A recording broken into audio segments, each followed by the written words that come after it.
এলাকায় সাম্প্রদায়িক সম্প্রীতির এক অনন্য দৃষ্টান্ত স্থাপন করলেন স্থানীয় মুসলিম যুবকরা। দীর্ঘদিন অসুস্থ থাকার পর শুক্রবার প্রয়াত হন এলাকার বাসিন্দা নিত্যানন্দ ঘোষ। তার মৃত্যুর পর শোকস্তব্ধ পরিবারের পাশে দাঁড়িয়ে শেষকৃত্যের বিভিন্ন দায়িত্ব কাঁধে তুলে নেন প্রতিবেশী মুসলিম যুবকরা। সনাতন ধর্মের আচার অনুষ্ঠানের প্রতি পূর্ণ সম্মান রেখে তারা মৃতদেহ সৎকারের ব্যবস্থায় সহযোগিতা করেন এবং পরিবারের সদস্যদের মতোই পাশে থাকেন। এই মানবিক উদ্যোগ শহর জুড়ে প্রশংসিত হয়েছে। স্থানীয় বাসিন্দাদের মতে বর্ধমান বরাবরই সম্প্রীতির শহর, যেখানে ধর্মের ঊর্ধ্বে মানবিক সম্পর্ককে গুরুত্ব দেওয়া হয়। মুসলিম সম্প্রদায়ের সদস্যদের বক্তব্য, বিপদের দিনে মানুষের পাশে দাঁড়ানো প্রকৃত মানব ধর্ম।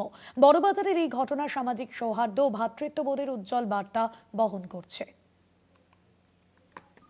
সম্প্রীতির অন্যান্য নজির বলতে কিছু নেই। আমাদের পশ্চিমবাংলায় যেসব চলছে, আমাদের বর্ধমানে কিন্তু এসব কিচ্ছু নেই। আমাদের বর্ধমানে হিন্দু মুসলমান বলে কিচ্ছু নেই, কারণ আমরা সবসময় একসাথে থাকি। আজকে এই যে আমাদের নিতাই কাকা মারা গেছে, ওনার পাশে কেউ নেই, একমাত্র আমরাই আছি। কারণ হচ্ছে আমরা এখানে সবসময় একসাথে থাকি, ছোট থেকে বড় হয়েছি। আজকে উনি মারা গেছেন, তাই আমরা সবাই মিলে আজকে জুম্মার নামাজ পড়ে ওনার প্রতিটা যেসব কাজকর্ম করতে হয় আমরা থেকে আমাদের সব নিজেরা পয়সা পয়সা দিয়ে সবকিছু আমরাই ব্যবস্থা করে দিচ্ছি। আমাদের বরাবরই এই এলাকার লোকদের যে ঘাপাড়া, টিকেপাড়া, 1 নম্বর গলি, নিচুপাড়া, সবাই আমরা একসঙ্গেই করি। যখনই কোনো আমাদের অন্য কাজটা হলো আমরা এগিয়ে পড়ি।